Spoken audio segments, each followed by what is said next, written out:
Welcome to Club E. Hi, I'm Rick Brimacombe of Brimacombe and Associates. I am your architect of business growth, and I'll work with you to unlock your potential and amplify the scale of your company. Today, we are talking about 2021, the role of social media in B2B sales. I want to thank our sponsors, Irish Titan, an e-commerce and web development firm, Highland Bank, a locally owned community bank, Romaine Berg, a digital marketing agency, Schwegman, Lumberg, Woosner, an intellectual property law firm and a longtime sponsor of Club E, and they are back in the fold, so we appreciate their support.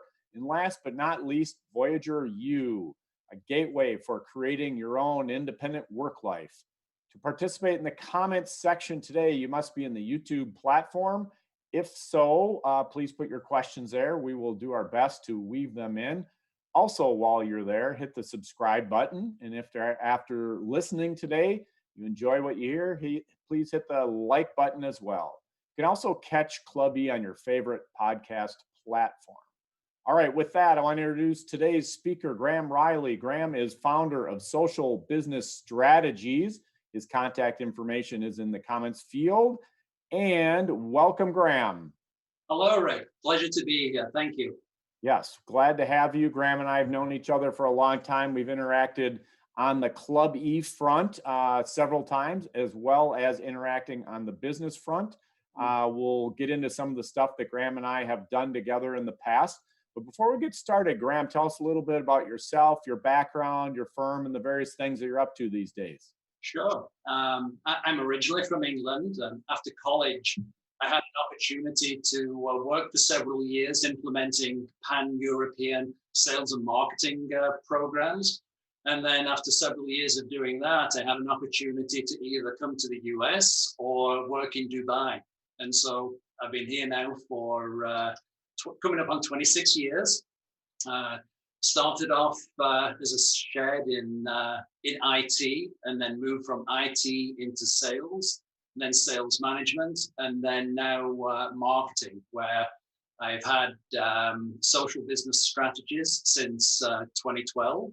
And we help maximize sales opportunities for individuals and companies, leveraging their social presence as an enterprise initiative. Because we always find that when we're looking to attract clients, to grab market share, it's a lot easier when we're all pulling on the same rope in the same direction. Sure. Tell us just a little bit more, Graham. So I came from England, flew into Chicago, Milwaukee, and then ended up in Minneapolis. So maybe just tell us a little bit more about that. Absolutely. So I came and I started consulting, and then as part of my consulting engagements, I was asked to speak to the IT crowd about how to install, maintain, configure very technical presentations. But I also took it upon myself to speak to the business. This is how the technology is going to improve the business, whether it was financial performance or customer or client experience. And after those presentations, I would be approached by business people with business cards, and I used to give them to the head of sales until one day he said, why don't you follow up with them? And so every man has a price. Apparently mine's a Starbucks and a coffee and a muffin. And so I finished consulting on a Friday and started selling on the Monday. And then I asked the question about being here in the States for so long, if you had developed an affinity for American football versus football. So maybe just tell everybody about that. Sure. I've been a big fan of American football since I first became aware of it in the 80s. The English coverage of the games excluded all ads and commercial breaks. And so we just thought it was absolutely fascinating that a game would be completed within an hour. And so it was quite a surprise when I came to the US and realized that what had been traditionally an hour's worth of investment now became a 3-hour commitment. But I love American football, not so much English football, soccer, or cricket. Or tea? Or tea. I know. I don't like tea. I don't really like soccer. Australia was full, so I'm here in the US. All right. Well, we are definitely glad to have you and appreciate some of the insights. Actually, one more question about England. You talked to me a little bit beforehand about giving presentations about what it's like to winter in castles. Right, right. It was up at the North House during their winter festivals up in Grand Marais. And every year that I've been going, people would talk about life on the polar ice cap, Arctic expeditions. And I knew from my history growing up in an area that is highly populated with castles just down the road from where I used to live, winters could be brutal even if you were living in a castle. And so I approached the organizers, and for a couple of years, I gave presentations on what it was like to live in an English medieval castle through the winter months. Certainly not as cold as it gets here, but the damp and the constant rain will certainly take a toll on medieval lives. Yep. So in addition to social media strategies, if somebody wants to learn about wintering in castles, you're their guy. I'm their guy, absolutely. All right. So shifting gears to social media and how to use it for business, et cetera. Looking backwards, what do you think we all learned or should have learned from 2020? Well, I think there were three main takeaways for B2B sales. First, there was a far heavier reliance on digital, especially the social presence for sales development. However, companies quickly found out that they hadn't necessarily been treating their social media asset like an asset. So how is that asset performing? And what's its role and effectiveness in the customer acquisition process? A quote I frequently heard is, social media, it doesn't do anything for us. The second thing or so was the rise in the importance of data analytics to assess the performance and the effectiveness of that presence, which was in many cases frequently missing. Metrics more than ever give us the insights into when things are not working. If these insights were already in place, that had given us greater agility to respond to COVID, there would have been a clear signs for things that we should have stopped doing and things that we should have perhaps have started doing sooner. The more insights we have into any process, we have a greater ability to influence it. And the third is the retooling and the retraining of our business development team.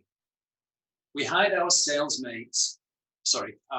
teammates based upon how they showed up in person, their interpersonal skills in representing the company, not necessarily their skills in social selling and leveraging their personal brand and digital presence in prospecting and lead generation activities.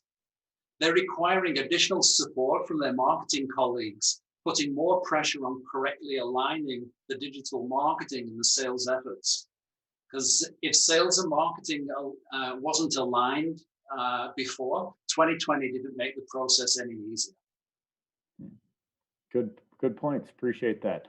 So now that we look forward, not backward, talk a little bit about social media and what you think social media's role is going to be in 2021. Sure.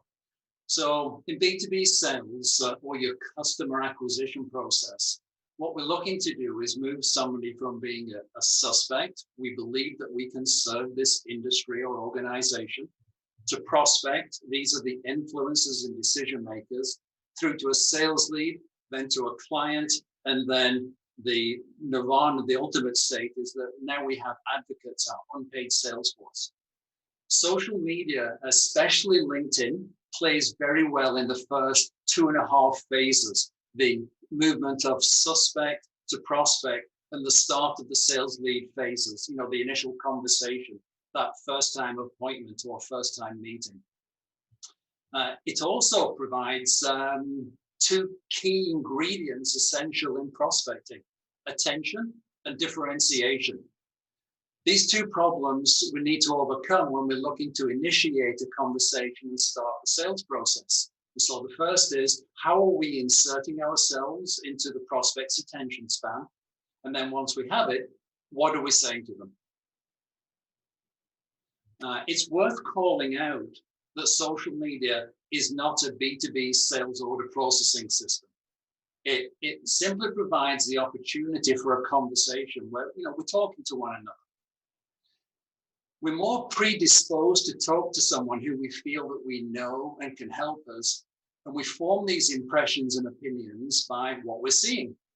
Conversely, if we're not saying anything or we're saying very little, we become a well-kept secret, and that doesn't bode very well for our developing prospects. The last point I'd offer is that as a society, we've become habitualized to consume social media. It's designed to be addictive. And so the point is, if your audience is there, speak to them there. I'd like to plug, for anyone who hasn't seen it yet, The Social Dilemma, which is a documentary on Netflix. It just describes how addictive the various social media platforms are, because the key is, how are we keeping, attracting, and holding our audience's attention? And lastly, Microsoft paid nearly $26.5 billion in cash for LinkedIn. And it certainly wasn't for the technology, but it was access to the audience that LinkedIn provides. Yeah, totally agree with all those statements. And that's a fabulous movie for anybody who hasn't seen it. They should definitely watch it. So Right. Given social media's role, again, we're now looking forward, not backward. What do you think the system, what part of the system do you think is not working as well as it could? Sure. Well, I just mentioned LinkedIn, and I think the biggest mistake I see on LinkedIn is the connect and pitch. I want to connect with you, and I'm immediately pitching, or pitching as you're connecting. Individuals in sales roles, they're looking to tell people what they do and try and start a conversation that doesn't necessarily appeal to the audience's pain points.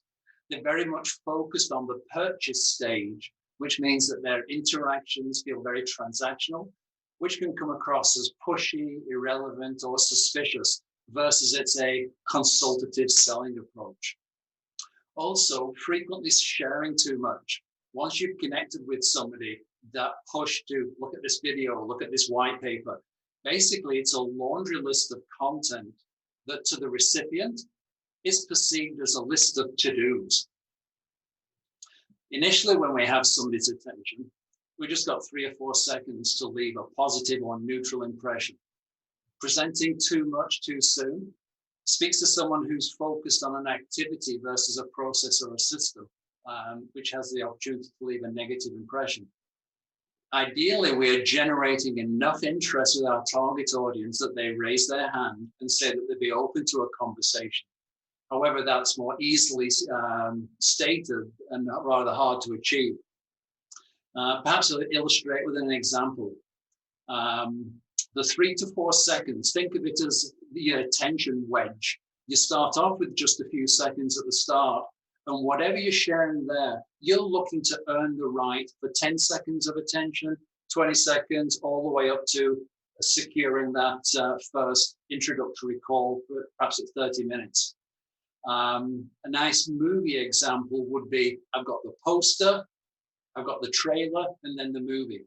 And what we're seeing on the social media platforms, there's lots of work being done on the trailer and the movies, but not necessarily a lot of work being done around that poster area, that initial first impression. Yeah, I love that analogy. Poster, trailer, movie gives us all something to think about and work on. Right. Why do you think the system as it is not working? Right. Well, the first thing we need to do is reconcile our need to sell, but people don't want to be sold to. And if we don't have a process for that reconciliation, we can get fixated on activities that don't necessarily help us. Activities that are not bringing awareness or bringing the wrong sort of awareness to our capabilities. The activities aren't relational, nor do they demonstrate our subject matter expertise.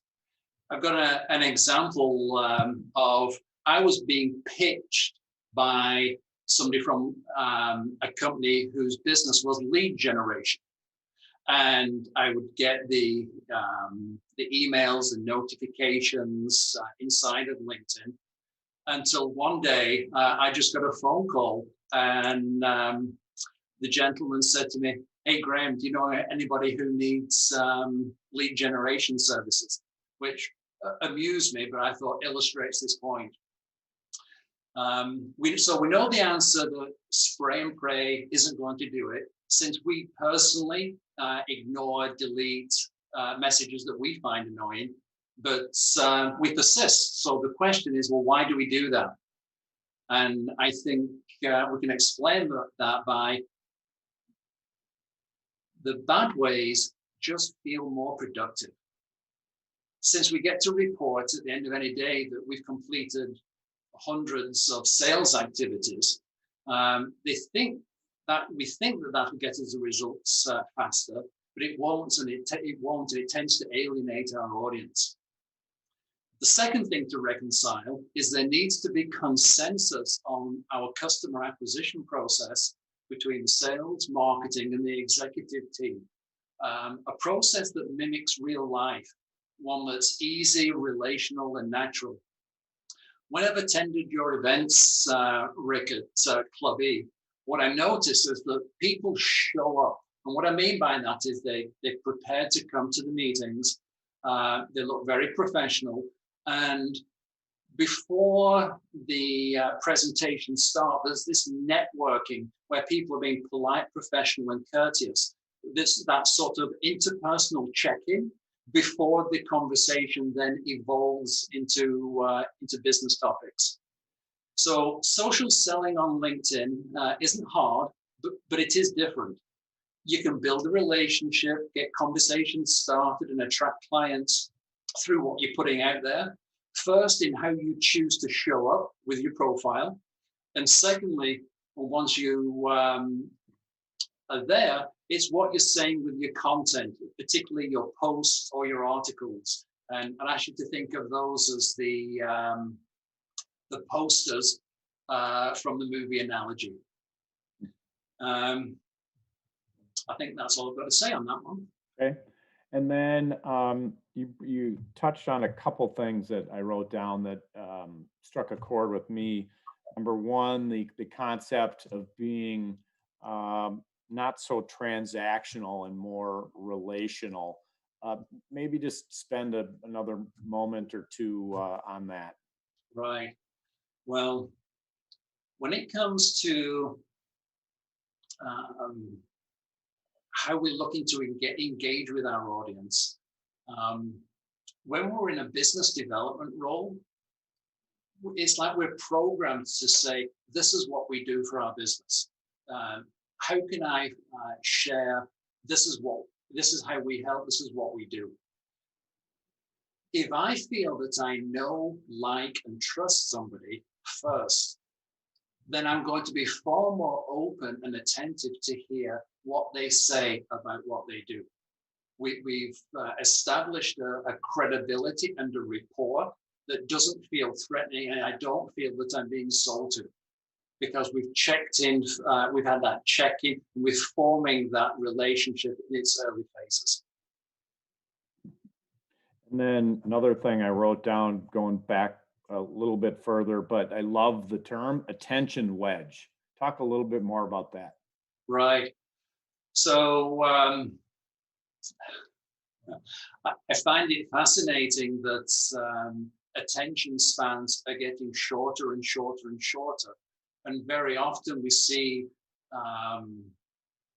output from marketing departments that require larger and larger and larger investments of time, whether it's in, watch this video, this white paper. And so the idea is this attention wedge, we start off with 3 or 4 seconds. And what we're looking to develop is curiosity. because curiosity will drive the willingness and the openness of your audience to engage more fully with you. And so not too much too soon, and to make sure that we're engaging in a way that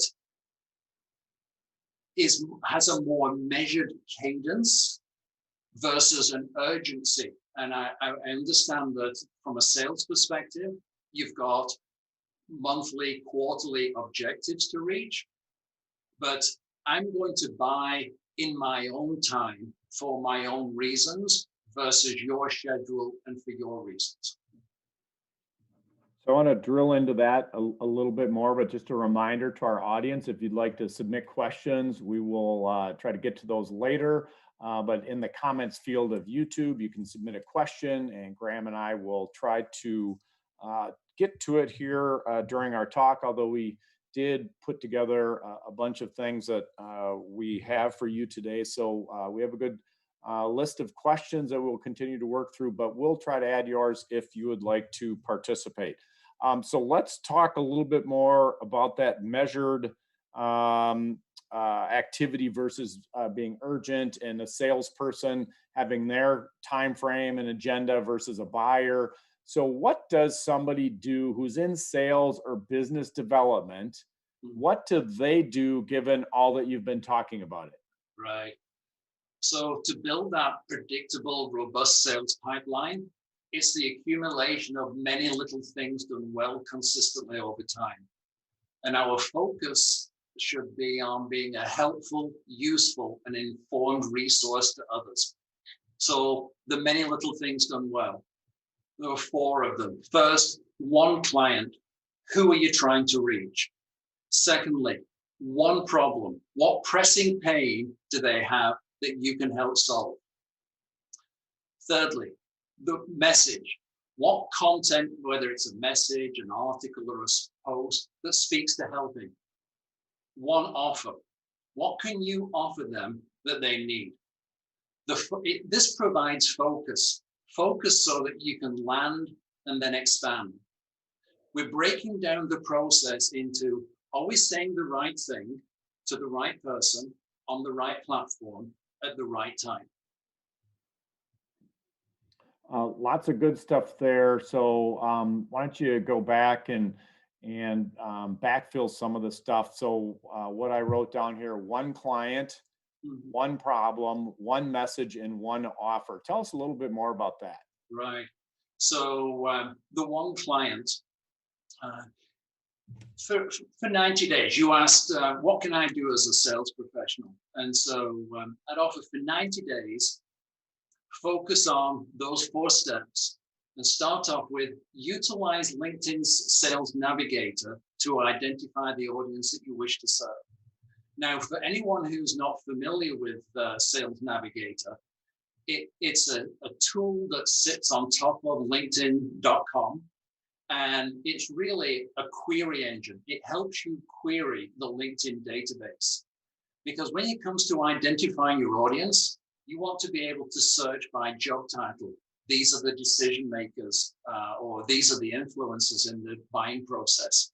You also want to narrow it down to focus. I know a lot of sales professionals have a geography that they're responsible for, the industry or industries that you're looking to serve, and also the company size. And the more specific you can get, the better.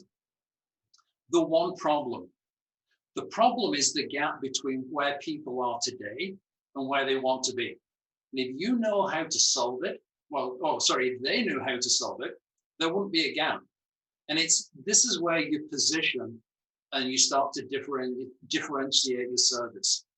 And generally, differentiation can take a couple of different formats. Ideally, it would be both. First is, how are we improving the financial performance? How is fixing this gap? How is it driving revenues or cutting costs?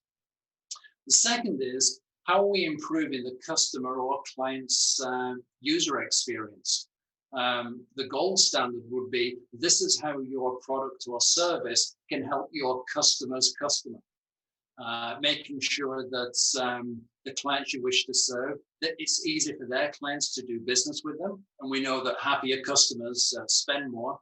And, that's the reason we stand in line and pay $5 or more for our coffees in the morning at Starbucks. The one message. Regularly produce content that is relevant to your client and their problem. Remember, it's always saying the right thing at the right time. No doesn't mean no forever. It's just perhaps no today. We want to be remembered for being helpful and useful and informed. And so this speaks again to the attention span. You can't show somebody something once and for them to say, okay, I've got it. So sharing several times a week, and talk to their pain in their language. Use the language of your customer, not your industry. For any business owners who are looking in, you may have been pitched SEO services. And I know as a business owner myself, I'm constantly getting emails about how somebody can help me land on the first page of Google.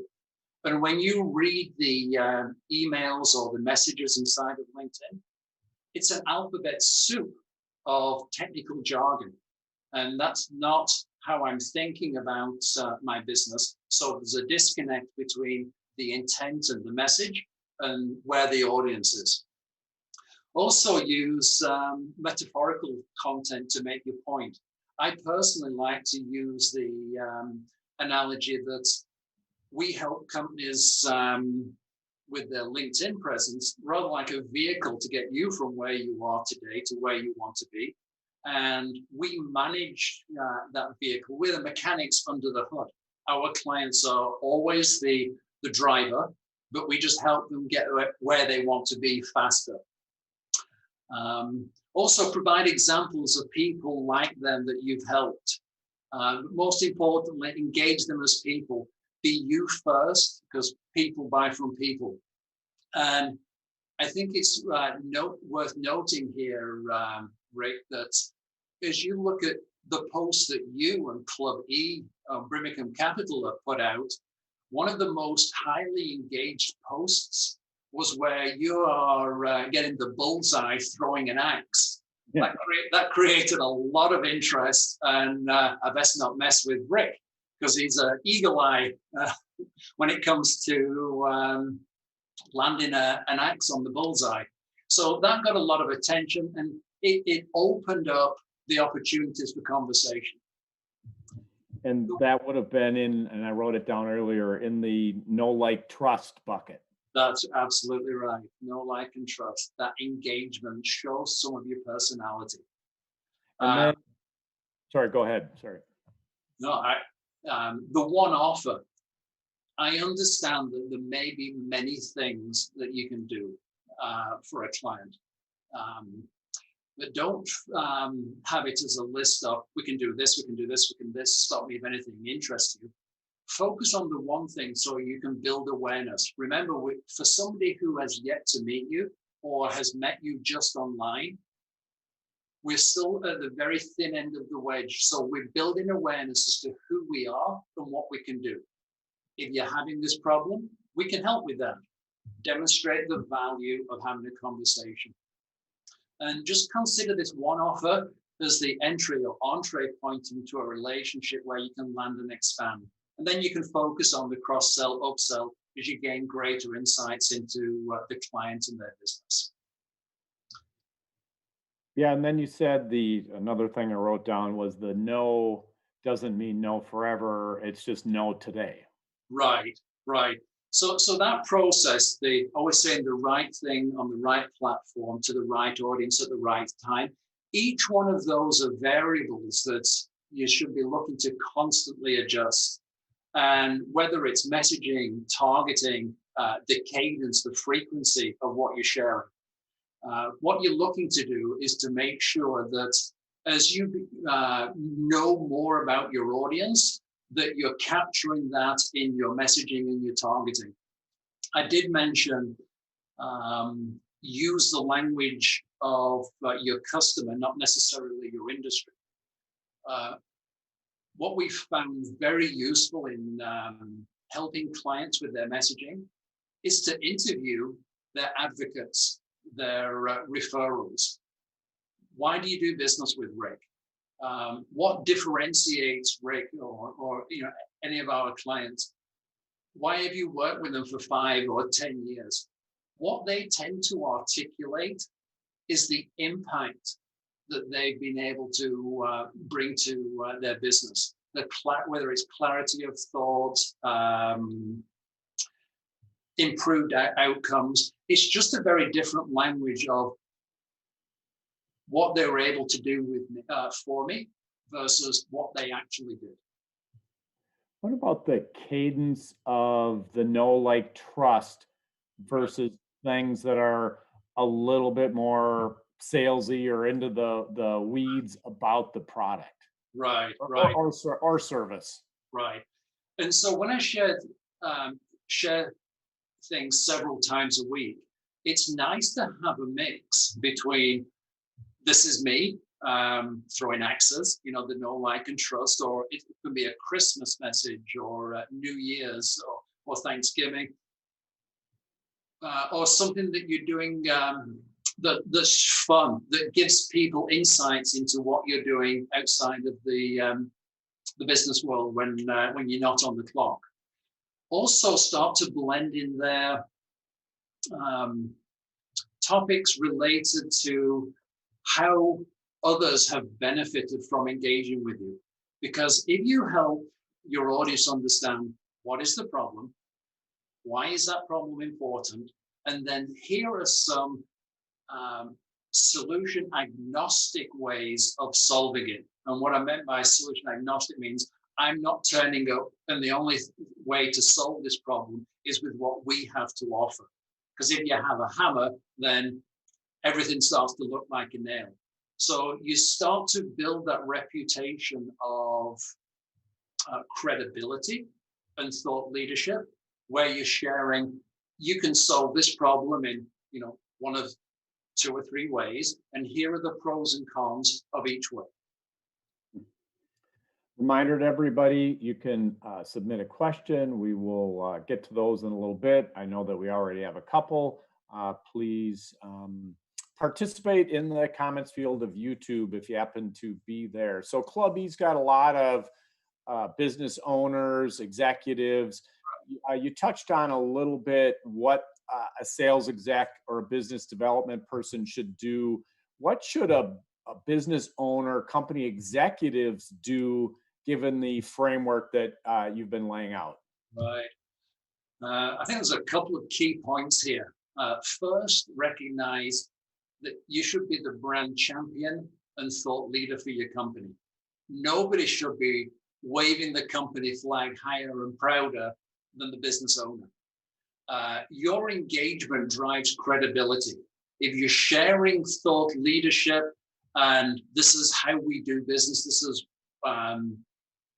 what I'm seeing from my seat as a thought leader, then the sales team can engage under that thought leadership and call at the appropriate levels inside of the target audience.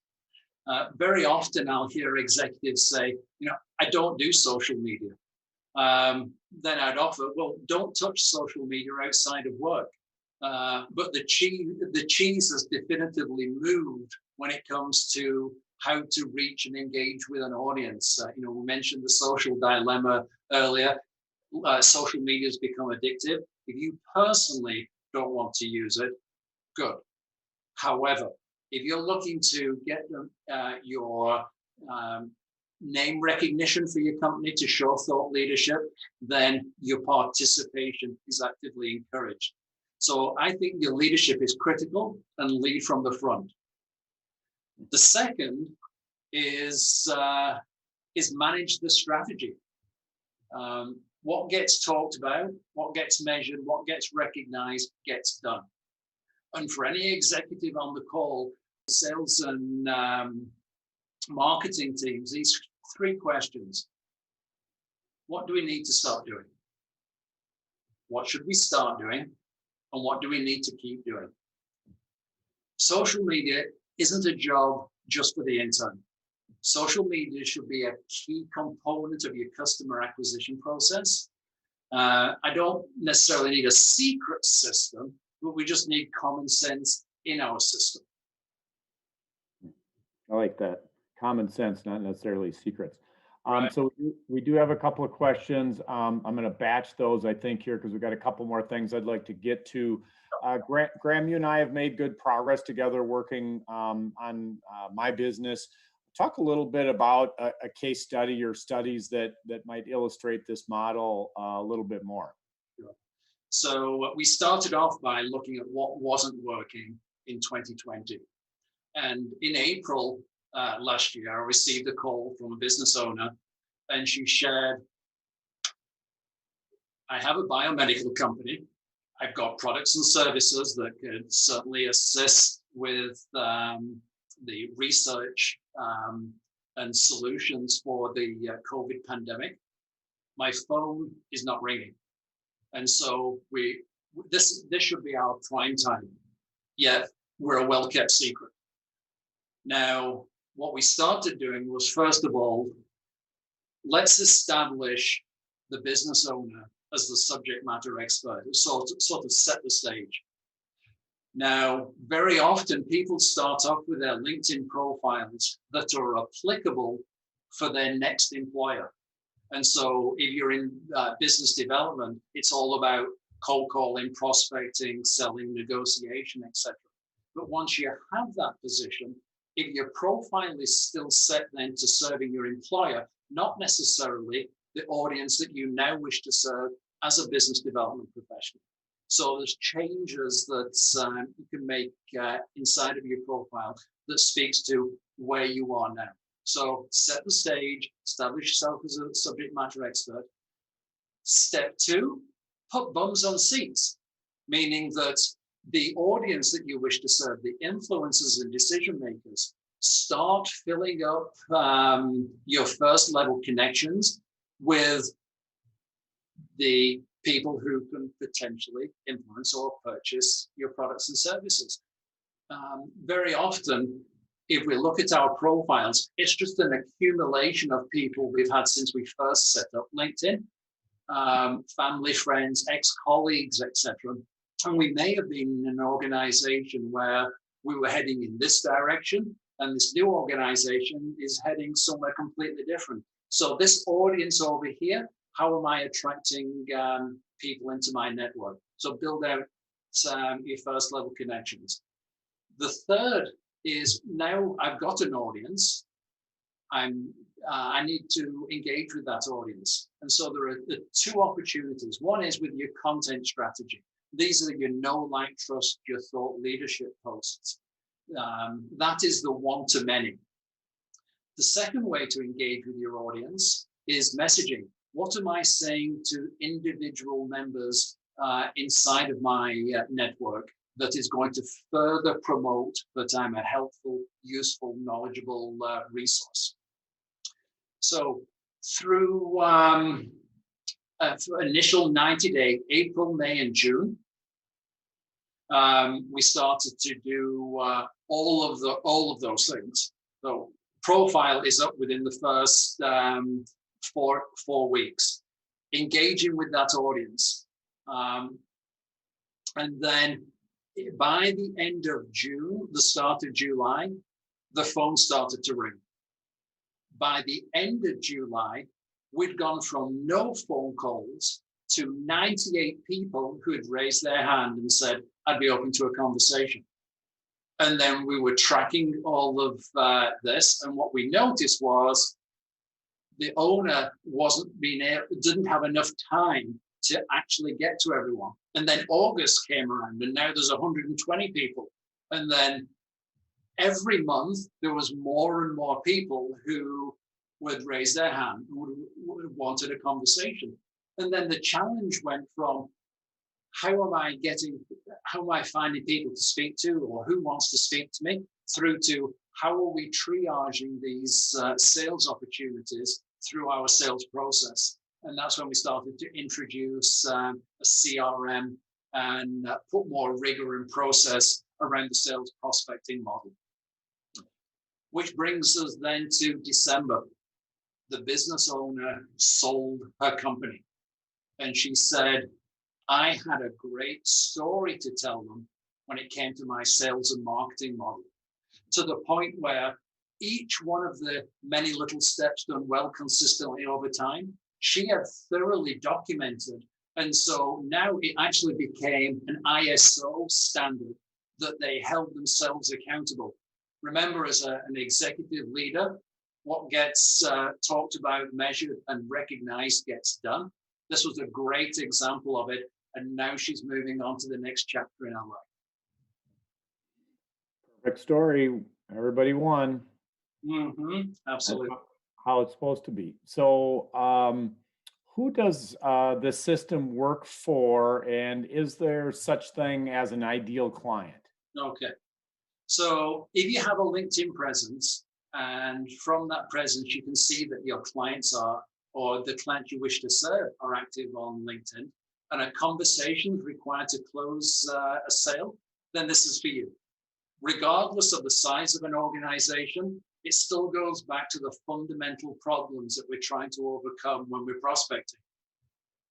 Can't do business with you unless I'm aware of you. Won't do business with you unless I value what you have to offer over and above the competition. And very often, organizations lead with, this is what we want to share about our company. What we're talking about here in leveraging somebody's personal profile is, let's start off with their personal brand, and on top of that, lay the company's value proposition. So I bet now that you've been doing this for a while and you've been working with more and more clients, you start to see some repetitive things happening. What do you see as the most common mistake that people make? Too little patience. The many little things done well consistently over time. And when it comes to patience, I understand you've got a quota. But what I find interesting is there is no quick fix to get into the sale.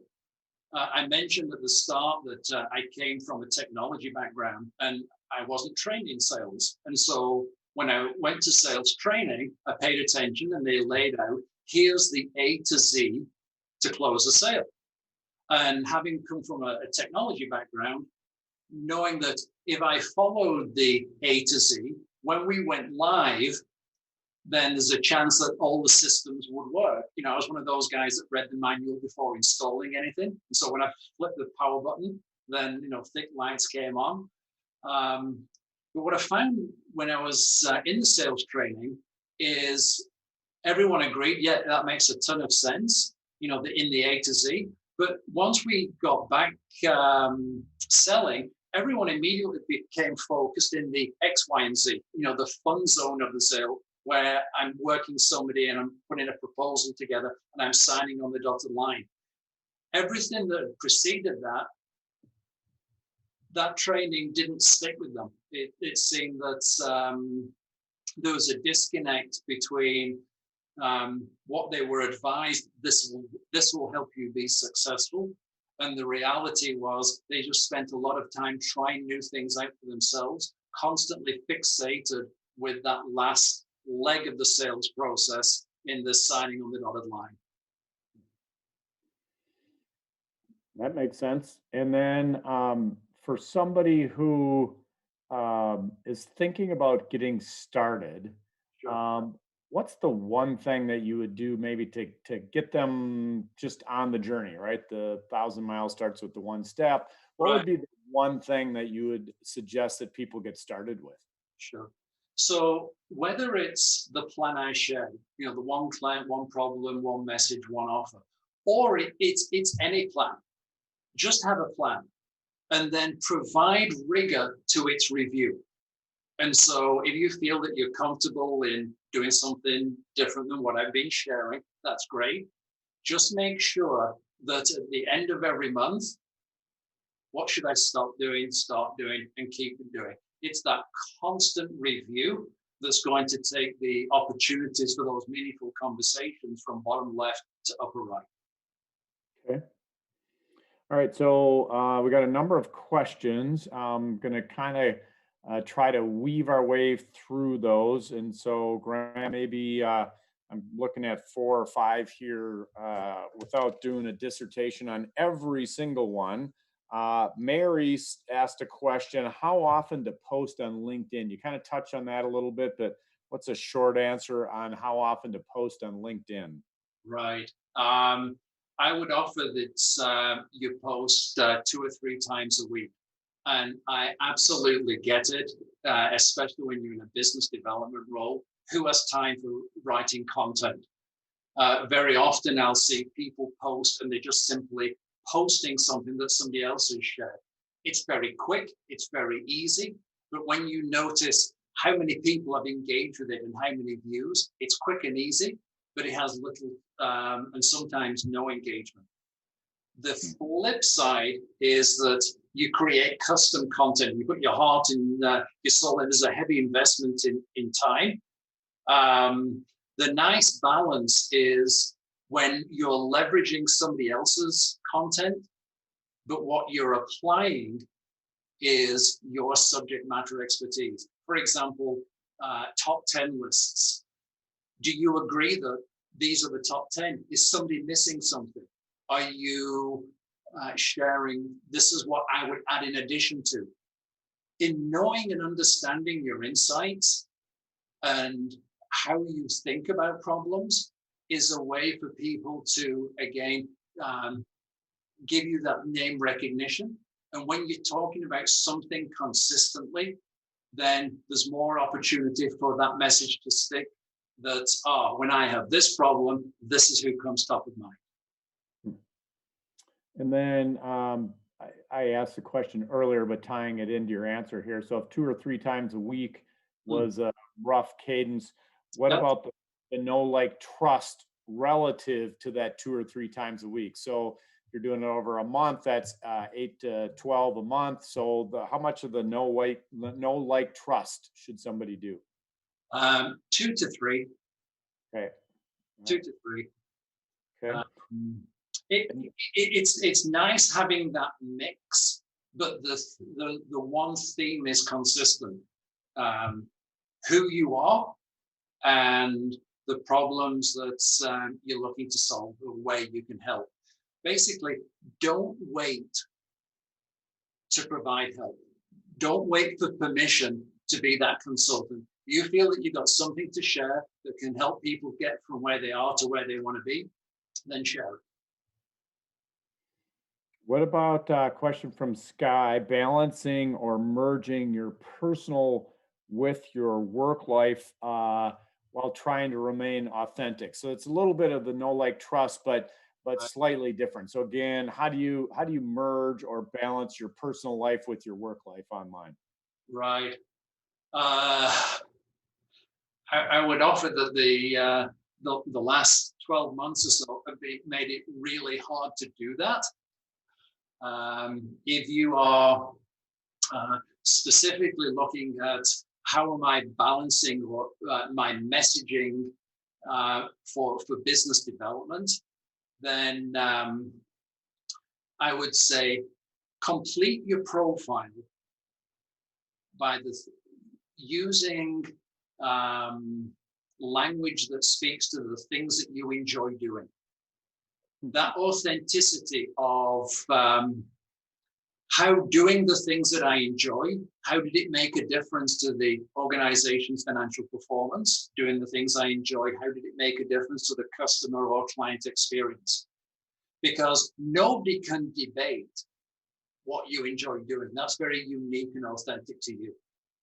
And when you're ultimately looking to have appointments, to close business, to have meaningful conversations, what really helps is there's some continuity. There is continuity between who I feel that I've met online and who's actually shown up in person on the Zoom call. That authenticity. So related to that, but slightly different. That's why I'm dovetailing into this question from Alex. Alex asks, if you're a full-time sales professional using LinkedIn, what's the right balance of representing your company versus building your own personal brand? Start off with your personal brand. That is the foundation. You asked earlier, Rick, what can executives do? Well, as the company founder, the CEO, your personal brand is the foundation on which the company culture and value proposition all sit. And so when there's clarity as to who you are and what you're about, then you can bring additional clarity to this is what I'm about in the work setting. And that authenticity of doing the things that you enjoy doing, the reason I focused on that is throughout our careers, every year we like to think that we get a little smarter, we get more talented, we become more experienced. And so we've got this bottom left to upper right growth in our capability. But in our capability, it tends to fall into one of two buckets. I really enjoy doing these sorts of things, and I don't really enjoy doing this or these sorts of things. So let's just focus on the things that you enjoy, because that's going to start coming through when ultimately you're starting to have a conversation with somebody. There's that genuine interest and curiosity in people and the problems that are facing those individuals. Makes sense. All right, question here from Steven. What if you don't know if the person you're looking to connect with doesn't use the messaging feature of Sales Navigator? Is it best to do the initial connection request via the basic LinkedIn messaging? Right. Excellent question. And so LinkedIn provides a couple of options for you to connect with, to engage with somebody. You can message somebody who is in your first level connections, and you can have unlimited messaging there. However, LinkedIn's email has, and depending upon the license that you purchase, has anywhere from 15 to 25 in-mails that you can share. These are to people who you don't have that first level connection with. And so the reason that I shared set the stage, build out your profile, and then put bums on seats, connect with your audience. Because once you're a first level connection, you can then engage and message them without this 15 or 25 email limit on it. And so what happens then is you're starting to prospect inside of your first level connections. And I mentioned that LinkedIn plays well because you get somebody's attention and it gives you an opportunity to differentiate. If you have a first level connection with somebody, then they've already taken notice, because you couldn't be a first level connection unless they said yes to the connection request. And then it's how do you behave once you do become a connection with them that will determine your success or not. Okay, question from Jacob, piggybacking on Stephen's question. What would be a reliable and safe 3 to 4 sentence introduction via basic LinkedIn Messenger? So a couple of things. One is this message going to somebody who you've not yet have a connection with? And so if it's a message related to connecting, be polite, professional, and courteous. And what we know is that people are far more likely to ensure that you're following them, because on their end, it will show up that you are a follower. So polite, professional, and courteous is the first step. When it comes to messaging subsequent to that first level connection, but then becoming a first level connection, a good place to start would be take a look at what they're sharing. You've asked me about how frequently are we posting, or how frequently we should be post, what are the topics? Take a look at what that individual is sharing. Have they contributed to any groups? Have they posted something themselves? You can start off by endorsing them, liking the comment, liking either their comments or liking the posts that they're sharing, and then even commenting on it, because what the system will do, it will start notifying somebody that, for example, if I was looking to engage with you, Rick, that Graham's visited your profile, polite, professional, courteous connection request. A week later, a polite thank you. In the subsequent weeks, a couple of endorsements to your profile. Then, Rick, you might start to see that Graham's liked some of your Club E or Brimacombe Capital posts. And then perhaps I start to comment. And then I get to perhaps, if something really speaks to me, I get to share your content back with you. Hey, Rick, I really enjoyed your latest post. This is the reason why. Would you be open to a conversation? So there's been many touch points. Don't think that it's just a message, because it's not only what you're saying, but how you're saying it. And LinkedIn provides great opportunities for LinkedIn to let somebody know that you're paying interest and attention to them, versus just thinking it's simply what I've directly said to that individual. Okay. So we're getting close to the top of the hour. Last question for you today, Graham. And again, thank you very much for joining us. If there was kind of one key takeaway or message that you want our audience to have from today's talk, what would it be and why? Right. I'd offer that the sales pipeline is a mixture of having the right technology, having the right process, and having the right people. And that right mix of people, process, and technology is the way to get things done. So the takeaway is, if you've already got a LinkedIn account and you've already can see your audience, the technology piece is already taken care of. What you now have to figure out is, how am I engaging with that audience, and am I constantly looking to break apart the process and make the minor adjustments necessary so that I see that bottom left to upper right growth in attention on my profile, and the willingness of people to engage with me on the profile. All right. Well, again, a reminder to everybody, we've been speaking with Graham Riley, founder of Social Business Strategies. Graham, if somebody wants to reach out to you, how can they find you? Well, LinkedIn would be a good place to start. Graham Riley at Social Business Strategies. Take a look at our company page and my profile. And I believe you've also shared my email address. And I'd be happy to sit with anyone who wants to have a review of their existing presence and really understand this is where you are today, and perhaps share with them. Here are some ideas how you can perhaps elevate and enhance your presence. And I'm happy to do that for anyone that's on the call today, Rick. Sure. And for folks that are just listening out there, it's Graham, Graham, at socialbusinessstrategies, plural.com. Again, Graham at socialbusinessstrategies.com.